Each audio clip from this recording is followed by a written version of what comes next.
Terus yang kelima daun bidara, kalau ada, kalau nggak ada ya nggak apa-apa. Nah ini terkait dengan kesunahan dan keabdolan. Sabun cair, ya, jangan pakai sabun yang batangan, agak ribet, ya, karena nanti sabun itu gunanya untuk dilarutkan dengan air, dengan ember air, ya. Jadi yang gampang itu adalah pakai sabun cair untuk memandikan sekaligus nanti untuk menyampokan. Terus kapur barus, kalau ada lagi-lagi kapur barus atau kamper. Dan parfum secukupnya. Ini lagi-lagi kalau ada. Kalau nggak ada pun pakai air tok rapopo, ya nggak masalah. Keenam, sarung tangan. Nah ini yang paling penting. Ya kalau nggak ada ya udah pakai kain apa gitu ya untuk menutupi, nanti diikat. Nah jika ada pula sediakan baju pelapis. Kayak kalau ibu-ibu bapak-bapak dagang tuh celemek. Nah ya supaya kalau seandainya si pulan bawa penyakit tidak nular kepada kita, ya. Jadi pakai baju kaki kanan. Jadi kayak tadi ya, setelah badannya udah kita gosok nih, ya udah kita gosok. Nah untuk memiringkan ke kanan, ini kan kita miringin untuk membasuh bagian sini ya. Ini ditutup loh, saya lagi loh, jangan sampai kelihatan. Ini ditutup. Nah untuk memiringkan ke sini, maka kakinya dinaikin, ditumpangin, kaki kanan tumpangin ke kaki kiri. Nah ini ya, kaki kanan tumpangin kaki kiri, baru belok. Ya, baru kita basuh nih, kita lap-lapin badannya. Begitu pula untuk bagian kirinya, kita taikin nih kaki kirinya ke kaki kanan, baru dibelokin. Ya, jadi ingat-ingat untuk membalikan badan nggak langsung ya, jangan dilangsungin, tapi dikasih kuda-kuda dari kaki, baru kemudian dibelokin. Terus kita basuh bagian belakangnya. Selesai sudah, maka siram jenazah perlahan dengan air yang dicampur daun bidara secara merata. Nah ini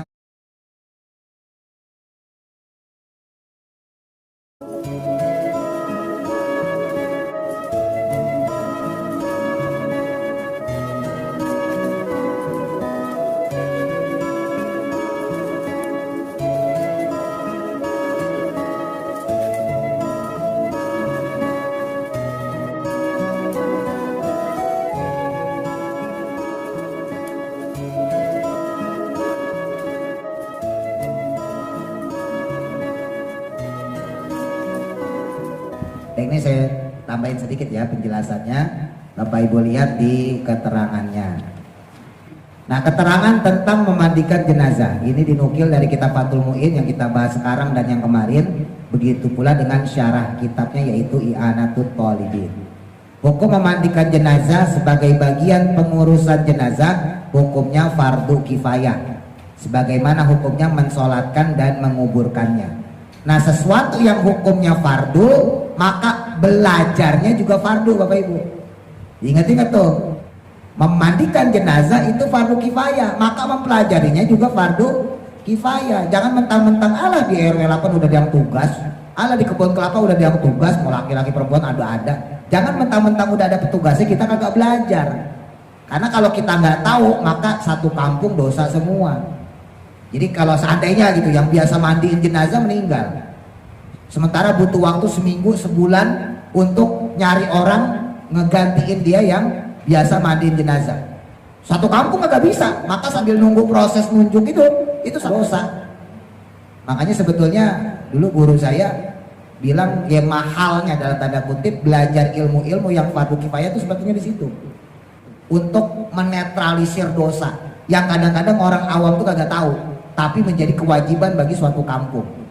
Ya bayangin coba kalau seandainya ini yang biasa mandi jenazah nih, si Pulan lah katakan, meninggal, satu kampung satu RW kagak ada yang bisa.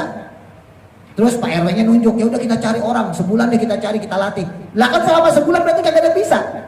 Ya enggak? Dosa satu kampung. Loh, makanya kalau belajar bisa, otomatis insya Allah diselamatin. Nah syukur-syukur ada ustadz, kalau ustadz udah pasti bisa. Ya, maka walaupun bukan dia yang mandiin, insya Allah satu kampung kagak kena dosa. Jadi mahalnya ilmu tuh di situ sebetulnya untuk menjawab hal-hal yang sifatnya fardu kifayah. Baik, A, urutan yang afdal utama dalam memandikan jenazah. Tadi juga disebutin ya. Yang pertama adalah memiliki hubungan ahli waris. Ya, atau tadi disebutnya halilah, gampangnya gitu ya. Orang yang ada hubungan misalnya bapak, ibu gitu ya, atau adik, kakak dan sebagainya. Baru kemudian yang kedua yang memiliki hubungan kekerabatan. Jadi sepupu misalnya gitu. Nah itu juga diperbolehkan, tapi nggak afdol. Yang afdol adalah yang ahli waris. Lalu yang ketiga yang memiliki hubungan mahram. Ini turun ya, turun gitu. Maksudnya kalau nggak ada ahli warisnya maka yang memandikan kerabatnya. Kalau nggak ada kerabatnya baru mahramnya. Kalau nggak ada lagi baru orang lain yang sama jenis kelaminnya. Nah ini sekali lagi pakai ilmu. Kalau pakai adat ya langsung yang keempat, orang lain yang sama jenis kelaminnya harus ditunjuk, dia udah mandiin aja gitu. Tapi yang bagus keluarga kalau bisa tetap bantuin ya nggak apa-apa, jangan diambil itu, nah, udah biarin tetap mandiin, kita sebagai keluarga nemenin ya, kita ngormatin yang meninggal keluarga kita, tapi juga kita ngormatin orang yang biasa mandiin, nggak apa-apa dia mandiin, nggak apa-apa, tugas dia, kita membantuin aja ya, karena untuk mengafdolkan ya, mengafdolkan memandikan jenazah. Titik ya. Nah paling minimal meratakan air ke tubuh jenazah sebanyak 1 kali, itu paling minimal ya. Nah nanti yang di bawah adalah yang sunnah dan afdolnya. Yang perlu dipersiapkan dalam memandikan jenazah: 1. Petugas yang memandikan minimal 2 orang dan sebaiknya 4 orang. Bagusnya 4 ya atau 5. Jangan 2 sebetulnya, kalau 2 agak repot ya. Kedua, 1 atau 2 kain panjang berwarna gelap dan mudah tembus air. Gelap gak harus hitam ya Bapak Ibu ya, bisa biru atau merah tua supaya nggak transparan. Intinya supaya kalau bahasa orang Betawi itu nggak nyeplak ya. Nah jadi bahasa gampangnya biar nggak kelihatan, biar nggak transparan auratnya. Kalau warnanya gelap kan insya Allah nggak kelihatan. Dan juga kainnya ini walaupun gelap itu gampang nembus air. Makanya biasanya yang digunakan untuk memandikan jenazah ya itu aja. Karena bahan kain kalau baru itu belum nyerap air Bapak Ibu. Kita baru beli nih gitu ya buat mandi jenazah, belum nyerap air orang baru.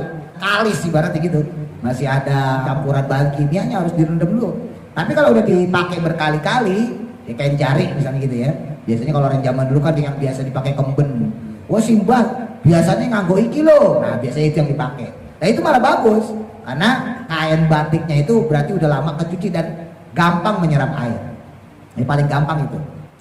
Terus yang ketiga, tempat yang tertutup dan beratap. Ya tempatnya tertutup beratap. Ya kalau bisa jangan di jalanan. Kalau bisa, tapi kalau nggak bisa ya udah. Ya kalau emang darurat ya udahlah nggak apa-apa lah. Makanya saya bolak-balik ngomong, pesan buat Bapak Ibu jamaah semua, kalau untuk sekitar kita nih, ada yang mau pinjam tempat di musola Pak Bandi, mau mandi jenazah ya udah silahkan nggak apa-apa ya, daripada di jalanan. Tapi kalau dia kok di jalanan nggak apa-apa juga, itu urusan dia. Nah ini lebih kepada adab. Yang keempat, air yang cukup dan ember atau gentong. Ya kalau sekarang lebih gampang lagi, udah ada keran ya. Ya tentunya pakai ciduk juga, jangan cuma ember diseborin begitu, bukan. Ya juga pakai ciduknya, airnya cukup. Ya tapi sebetulnya kalau nggak pakai air keran pun nggak ada masalah. Yang penting airnya suci mensucikan. Terus yang kelima, daun bidara kalau ada, kalau nggak ada ya nggak apa-apa. Nah ini terkait dengan kesunahan dan keabdolan. Sabun cair, ya jangan pakai sabun yang batangan, agak ribet, ya karena nanti sabun itu gunanya untuk dilarutkan dengan air, dengan ember air ya. Jadi yang gampang itu adalah pakai sabun cair untuk memandikan sekaligus nanti untuk menyampokan. Terus kapur barus kalau ada, lagi-lagi kapur barus atau kamper, dan parfum secukupnya. Ini lagi-lagi kalau ada. Kalau nggak ada pun pakai air tok rapopo, ya nggak masalah. Keenam, sarung tangan. Nah ini yang paling penting. Ya kalau nggak ada ya udah pakai kain apa gitu ya untuk menutupi, nanti diikat. Nah jika ada pula sediakan baju pelapis. Kayak kalau ibu-ibu bapak-bapak dagang tuh, apa sih namanya tuh? Celemek. Nah celemek atau werpak ya. Werpak mau buat anak STM ini. Celemek ya. Celemek ya. Nah itu pakai celemek. Ya supaya kalau seandainya si fulan bawa penyakit tidak nular kepada kita ya. Jadi pakai baju pelapis atau pakai masker, tapi nggak pakai baju pelapis dan masker pun nggak apa-apa. Tapi kalau untuk tangan ini usahain pakai ya. Titik. C, urutan yang afdol atau utama dalam memandikan jenazah. 1, menutup jenazah dengan 1 atau 2 lembar kain dari ujung kepala sampai ujung kaki, kecuali jenazah yang dalam keadaan ihram. Nah ini yang kemarin sempat saya singgung ya. Jadi nutup jenazah itu kalau bisa jangan cuma satu, tapi kalau emang cuma satu nggak apa-apa. Yang bagus itu memang kalau bisa dua, yang satunya buat khusus alat kelamin, jadi didobel ya. Kalau yang dua, satunya panjang, satunya rada pendek, karena untuk menutupi bagian alat kelamin doang ya. Atau mau panjang sekalipun nggak apa-apa, cuman nanti rada ribet.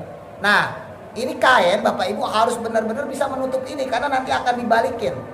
Kalau kainnya cuma sedikit, nanti kalau pas ngebalikinnya kelihatan auratnya ya. Maka kainnya harus cukup, yang mana ketika dibalikin jenazah ini tetap tertutup bagian tubuhnya, paham ya.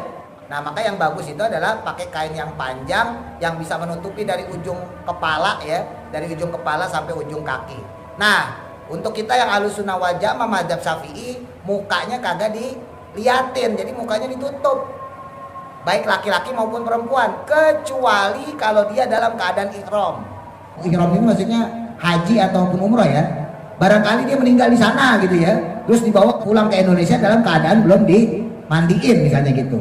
Atau udah dimandiin tapi kita kurang marem, mandiin lagi. Nah, mukanya jangan ditutup, karena orang yang dalam keadaan ihram, mau haji kayak mau umroh, dilarang menutup bagian muka, menutup bagian kepala, nggak boleh. Makanya kalau bapak-bapak misalnya umroh haji pakai kopiah batal, kena dam itu ya.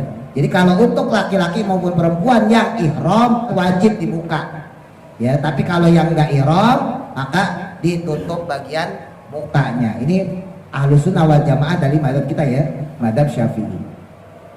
Terus yang kedua, meletakkan jenazah di tempat yang tinggi. Nah, ini kemarin kita bahas, bukan di bawah. Umumnya orang biasanya pakai pemandian ya. Gampang lah kalau sekarang mah. Orang zaman dulu pakai gedebong pisang macam-macam ya. Bisa tuh ya lagi-lagi kayak orang zaman dulu. Makanya kalau diterang orang zaman dulu sebetulnya ya pakai dengkul ya. Jadi dengkulnya diangkat gini ya. 4 orang atau 5 orang dijagain. Nah, dipeluk. Nah, kayak gitu. Nah, itu juga diperbolehkan. Ya, yang gampang sekarang ya udah pakai meja. Nah, jadi meletakkan jenazah di tempat tinggi ini untuk kesunahan dan keafdolan, bukan wajib. Sekali lagi. Jadi kalau andainya jenazahnya ditaruh di lantai pun nggak apa-apa, semporin aja air, ya nggak apa-apa itu. Cuman itu kan kagak bagus, kagak ada adabnya, nggak dapat sunah, kagak dapat afdol. Terus yang ketiga, ya. Jika memungkinkan, kepala di sebelah utara, di sebelah selatan, kalau bisa. Kalau nggak bisa ya udah setempatnya gimana. Kalau tempatnya yang bujurnya ke sana ya serapopo, bujurnya ke timur ya nggak apa-apa, nyerong nggak apa-apa. Kalau bagusnya kepalanya ada di bagian utara, baik jenazah laki-laki maupun jenazah perempuan. Ini belum dimandiin ya, baru ditaruh pemandian. Terus yang keempat, menebarkan parfum di sekeliling tempat pemandian. Ya, udah ketutup ya, taruh tutup. Nah, taruh di tempatnya lah gitu ya, ini tempatnya. Nah, sebelum kita mandiin, sebelum kita proses, itu disemprotin minyak wangi atau dikasih minyak wangi sekeliling jenazah. Ini sunnah sekali lagi ya, nggak wajib langsung dimandiin itu nggak apa-apa. Sunnahnya kita taruhin dulu minyak wangi atau kita semprotin minyak wangi. Nah, terus kemudian yang kelima, membersihkan gigi dengan jari telunjuk kiri. Ya, bersihin giginya dengan jari telunjuk kiri dan lubang hidung dengan jari kelingking kiri. Jadi kalau untuk gigi jari telunjuk tadi selain gini ya, diselain. Kalau untuk hidung pakai jari kelingking. Ya, kalau mau bagus lagi pakai kapas. Cuman sebetulnya justru yang sunnah malah pakai jari karena lebih mudah untuk membersihkannya. Gitu ya. Nah, untuk kukunya baru nih, membersihkan kotoran pada kukunya dengan benda yang lunak seperti busa, kapas dan sebagainya. Ya, jadi kalau misalnya kukunya memang anjurannya pakai yang lunak, ya pakai busa, pakai kapas dan sebagainya. Tapi kalau sekiranya susah, ya boleh. Boleh nggak digunting kukunya? Jangan. Ya, kalau digunting kukunya maka harus dikuburkan bersama jenazah. Yang afdol adalah diselipkan di kain kafan. Ya, jadi jangan digunting, udah biarin aja begitu seadanya. Rambutnya juga nggak usah dicukur, biarin aja. Dia mati seperti itu, dia dikubur pun dalam keadaan seperti itu. Jadi nggak usah diapa-apain. Terus yang keenam, mengistinjakan atau menghilangkan najis bagian dalam tubuh jenazah yang dapat keluar melalui alat kelamin. Nah, untuk posisi ini kepala jenazah diangkat lebih tinggi dari kaki, lalu dengan perlahan dan lembut perut bagian kanan dan kiri ditekan dari atas ke bawah. Saat menekan perut jenazah bagian kanan, paha dan kaki kiri jenazah agak diangkat, begitu pula sebaliknya. Sambil niat, nanti niatnya di bawah tuh, istinja jenazah laki-laki, nawaitul istinja'a lihadal mayyiti lillahi ta'ala. Ya, kalau untuk perempuan tinggal diganti mayyitati. Nah, jadi posisi kepala jenazah ini agak naik Bapak Ibu. Kalau tadi tiduran ya, nah nanti posisinya agak naik. Nah, disinilah dibutuhkan orang. Ya, dibutuhkan orang. Ketika jenazahnya agak naik begini, harus ada 1 atau 2 orang yang menopang. Ya, 1 atau 2 orang yang menopang. Ini belum mandi nih. Ini baru ngebersihin badan dia. Ya. Nah, ketika sudah miring kayak begini, ketika diusap bagian kanan, bagian kirinya diangkat. Saat menekan perut jenazah bagian kanan, paha dan kaki kiri jenazah agak diangkat, jadi disilang. Jadi kalau bagian kanan, ya kanan sini ya, kalau bagian kanan ini diusap ya, ditekan, nah maka bagian kiri diangkat, pahanya diangkat. Nah ini lagi-lagi butuh orang. Ya, jadi ada 1 orang yang dongakin, ada yang 1 guyurin misalnya gitu ya, ada yang sambil nekan. Nah ini yang bagian kirinya angkat kakinya. Ya, tapi jangan dikit-dikit mungkin, jangan. Ya, angkat dikit aja supaya kotorannya gampang keluar. Ya, begitu pula sebaliknya. Yang afdol kanan dulu ya, mengutamakan yang kanan. Ya, tapi kalau kiri pun nggak apa-apa. Seandainya lupa, wah kiri lagi, padahal nggak apa-apa. Jadi kanan dulu yang afdol. Setelah kanan, baru kemudian kita gosok bagian yang kiri. Nah, ketika gosok bagian kiri gantian, paha bagian kanan diangkat. Makanya harus ada 2 orang di sini. Ya. Jadi orang yang mandiin itu dia standby, yang ngeguyurin standby. Nah ada 2 orang yang dia muter-muter mau buat mabit, megang mana yang perlu, gitu ya. Makanya nggak cukup 2 orang sebetulnya, agak susah kalau 2 orang, harus 4 orang atau 5 orang. Nah jadi ketika perutnya ditekan bagian kanan, maka kaki kirinya diangkat, ya sedikit aja pahanya, paha dan juga kakinya diangkat. Terus kemudian gantian untuk bagian perut bagian kiri, maka kaki kanan dan paha kanannya diangkat sambil baca niat istinja, nawaitul istinja'a lihadal mayyiti kalau laki-laki, kalau perempuan lihadihil mayyitati lillahi ta'ala. Titik. Lanjut nomor 7. Membersihkan kubul dan dubur jenazah dengan tangan kiri. Nah ini lagi-lagi nih pakai sarung tangan supaya nggak lupa ya, pakai sarung tangan. Membersihkan kubul dan dubur jenazah dengan tangan kiri. Ya, gunakan tangan kiri untuk membasuh kubul dan dubur jenazah. Dan kalau bisa ketika nyebokinnya jangan disebor, pakai perantara. Ya, kalau orang zaman dulu itu biasanya pakai gedebong pisang tuh, dicowak, nah terus dituang. Jadi ini gampangnya gini ya. Nah, ini untuk alat kelaminnya ini, ya itu nggak langsung disebor gini, nggak langsung disiram, tapi dikasih kayak mangkok gitu ya. Ini gampangnya gini lah. Ini gedebong pisang ya, kan gedebong pisangnya gini tuh. Nah, jadi begini tuh, disiramin. Jadi yang afdol memang begitu. Orang zaman dulu pokoknya bener lah. Ya, jadi disiramin tuh gitu. Kenapa? Supaya kagak menyakiti mayat. Jadi kenapa airnya harus perlahan-lahan? Karena satu sentuhan yang kita lakukan kepada jenazah Bapak Ibu, itu rasanya 1000 kali lipat bagi jenazah. Jadi seandainya kita nepak ini buat di alam kita, alam dunia bukan alam barzah. Di alam kita nih nepak ini, kita nggak sakit. Tapi buat jenazah ini rasanya 1000 kali lipat. Kenapa? Karena arwahnya udah nggak ada, rohnya sudah nggak ada, makanya rasa sakitnya berkali-kali lipat. Kalau nggak percaya, buat contoh gampang, Bapak Ibu pernah kesemutan kan? Pernah nggak kesemutan? Pasti pernah. Coba kesemutan di tempat. Sakit. Kenapa kesemutan sakit? Karena kesemutan itu adalah kehilangan saraf. Bahasa gampangnya sarafnya mati. Cuman lama. Ya, ketika saraf kita mati, sel-sel kita mati, maka kita kesemutan. Ya, habis ngaji nih kayak gini duduk. Ya kenapa kesemutan? Coba ditepak tuh. Wah, kalau nggak parah-parah, oh, wedos gitu kan.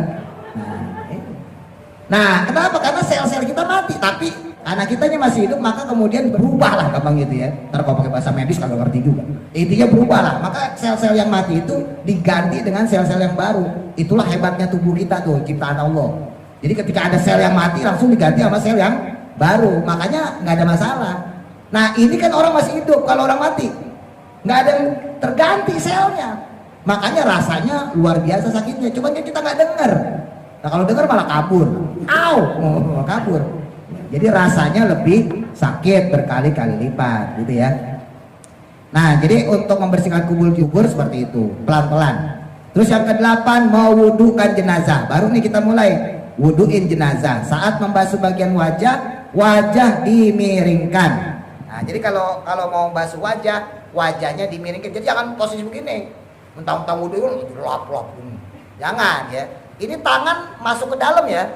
Jadi bukan dari atas. Jadi nanti pas mulai mandi lah ya. Jadi posisi ini kan ketutup nih, ya, maka dimiringin ya. Nah, ini posisi ini anggap aja ketutup ya. Nah, ini posisinya dimiringin. Nah, ketika memiringkan jangan langsung dimiringin. Ini bagian kaki kanan, taikin dulu ke kaki kiri. Nah, disilang gini, tuh. Kelihatan ya? Kita lihat di YouTube lah, jelas tuh gambarnya. Jadi disilangin dulu, kayak begini loh. Paham ya? Disilangin. Nah, disilangin dulu, terus kemudian baru dimiringin. Jadi enggak pas posisi begini. Begini, wah ini ngample ini kakinya. Ya, sunnah dan adab. Kalau mau langsung digulingin enggak apa-apa. Ya, sunnah dan adabnya kakinya dimiringin dulu, baru badannya dimiringin. Nah, ketika sudah miring baru diusap mukanya. Nah, usap mukanya perlahan-lahan, diwuduin. Ya tentunya dari tangan kalau mau afdol dari tangan. Ya kayak kita wudu aja. Kita wudukan dari tangan, itu kumur nggak bisa. Masa kumur jenazah. Ya itu tadi udah kita gosokin tuh giginya tuh.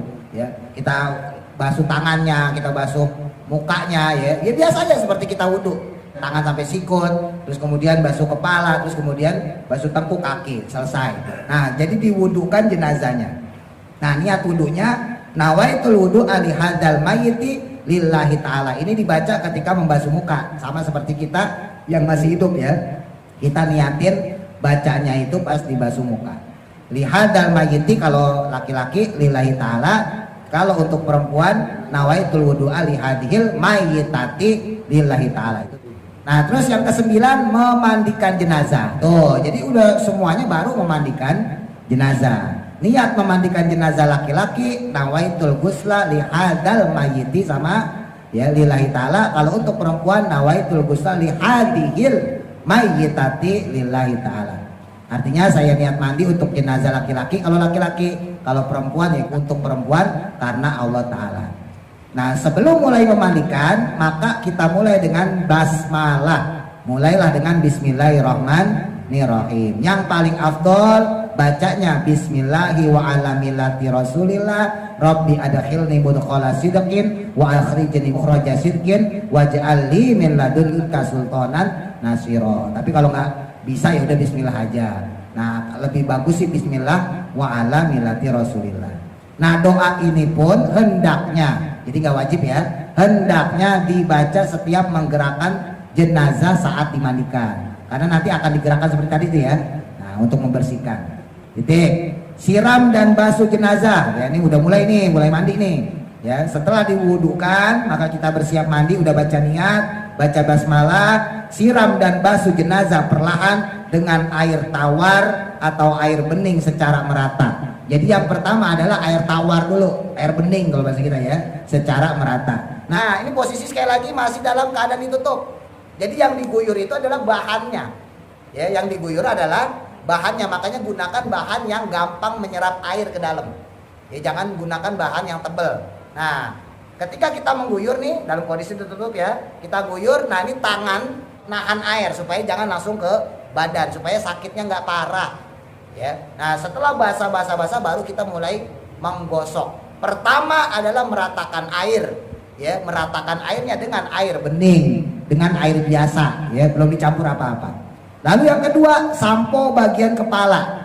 Sampo kepalanya ya, terus disisir perlahan agar tidak rontok, lalu kemudian dibilas. Nah, tadi sudah saya sampaikan, ketika ada rambut yang rontok, maka itu harus ikut dikubur. Atau yang sunnah yang bagus adalah diselipin di kain kafannya. Jadi kain kafannya diselipin rambut yang rontok tadi. Tapi kalau seandainya lupa juga, kita bawa ke makam. Makanya sebetulnya untuk mengkafani itu jangan buru-buru. Takutnya pas lagi ngebilas ada rontokan rambut di bawah. Ya makanya kumpulin dulu rambutnya, terus kemudian bawa ke tempat dia mau dikafanin. Tutup bareng supaya nanti dikubur bareng dengan jenazah. Tapi seandainya pun lupa, seandainya lupa nih udah dipisahin, jenazahnya udah keburu di kafanin, dibawa ke makam, mau dikuburin, lah ini rambutnya ketinggalan, jangan dibongkar lagi, ya taruh aja udah sekalian dikuburkan, gitu ya. Terus kemudian siram dan basuh jenazah perlahan dengan air yang dicampur sabun. Nah tadi pakai air tawar, air bening, baru kemudian pakai sabun. Ya, jadi sabunnya itu dimasukin ke ember, ya. Jadi bukan kayak kita mandi, ibu mandi gitu, bapak ibu mandi, bukan ya. Jadi airnya dimasukin dengan sabun, sabunnya makanya sabun cair biar gampang dimasukin, termasuk tadi buat sampo ya. Kalau mau nggak ribet ya udah pakai sabun cair tadi itu kan sama aja, yang penting wangi ya. Jadi fungsinya mandi itu satu memandikan, kedua mewangikan, ketiga mengawetkan. Nanti mengawetkan ya pakai kapur barus gitu ya. Nah jadi seandainya kita pakai sabun yang batangan itu agak susah, makanya paling enak pakai sabun cair. Setelah sabun cairnya dilarutkan dengan ember, baru kita basuh lagi kayak tadi ya. Basuhnya pelan-pelan, jangan langsung diguyur. Ya mentang-mentang yang meninggal musuh kita mati lo sekarang lo. Ya, pelan-pelan sambil ditadangin airnya. Ya. Lalu setelah disiram dan basuh tuh jenazah pelan dengan air yang dicampur sabun, siram dan basuh lagi jenazah dengan air tawar dan yang bening. Nah ini sambil digosok-gosok loh. Dan ingat tadi gosok-gosoknya jangan kelihatan auratnya. Jadi posisi tangan itu ada di dalam kain gitu ya. Posisi tangan ada di dalam kain. Ya tentunya dengan feeling, dengan perasaan. Lah gimana nih bagian apa yang kena ketek apa gitu ya. Ya kayak kita mandi tapi dengan perasaan. Jadi jenazahnya nggak perlu dilihat. Nah miringkan jenazah ke arah kiri untuk menyiram dan membasuh punggung dari arah kanan. Dengan terlebih dahulu menyilangkan, tadi saya sampaikan ya, ketika untuk wudhu juga sama, atau menumpangkan kaki kanan ke kaki kiri. Begitu pula selanjutnya miringkan jenazah ke arah kanan untuk menyiram dan membasuh punggung dari arah kiri dengan terlebih dahulu menyilangkan, menumpangkan kaki kiri ke kaki kanan. Jadi kayak tadi ya, setelah badannya udah kita gosok nih, ya udah kita gosok. Nah untuk memiringkan ke kanan, ini kan kita miringin. Untuk membasuh bagian sini ya, ini ditutup loh, saya lagi loh, jangan sampai kelihatan, ini ditutup. Nah untuk memiringkan ke sini, maka kakinya dinaikin, ditumpangin, kaki kanan tumpangin ke kaki kiri. Nah ini ya, kaki kanan tumpangin kaki kiri, baru belok, ya, baru kita basuh nih, kita lap-lapin badannya. Begitu pula untuk bagian kirinya, kita taikin nih kaki kirinya ke kaki kanan, baru dibelokin. Ya, jadi ingat-ingat untuk membalikan badan nggak langsung ya, nggak jangan dilangsungin, tapi dikasih kuda-kuda dari kaki, baru kemudian dibelokin, terus kita basuh bagian belakangnya. Jadi bagian punggung itu dibasuh 2 kali, ya dibasuhnya 2 kali, ketika balik ke kanan dan ketika balik ke kiri. Selesai sudah, maka siram jenazah perlahan dengan air yang dicampur daun bidara secara merata. Nah ini yang terakhir, campuran daun bidara atau kamper lah ya, daun bidara atau kamper atau kapur barus secara merata. Nah ini untuk yang terakhir. Jadi yang tadi tuh dari awal tuh itu baru 1 putaran. Yang bagus lakukan mandinya secara 3 kali. Yang bagus mah begitu. Tapi umumnya orang biasanya cuma begitu doang udah. Ya, itu yang minimal sebetulnya. Tapi kalau mau dapat sunnah, mau dapat yang lebih afdol, lakukan sebanyak 3 kali. Jadi setelah dibasuh tadi ya udah dimiringin, ulang lagi dari awal. Ya biasa lagi, nggak usah diwuduin, wudhu makan tadi udah. Nah terus tambahannya supaya nggak gagal paham, kemarin kan sempat kita singgung, gimana seandainya sudah mandi ternyata keluar najis dari dubur atau kubulnya, keluar kotoran, ya keluar kencing kalau dari kubul, keluar kalau dari dubur. Nah kalau posisinya udah selesai maka cukup dibersihkan saja. Kalau posisinya sudah dikafani nggak perlu dibuka.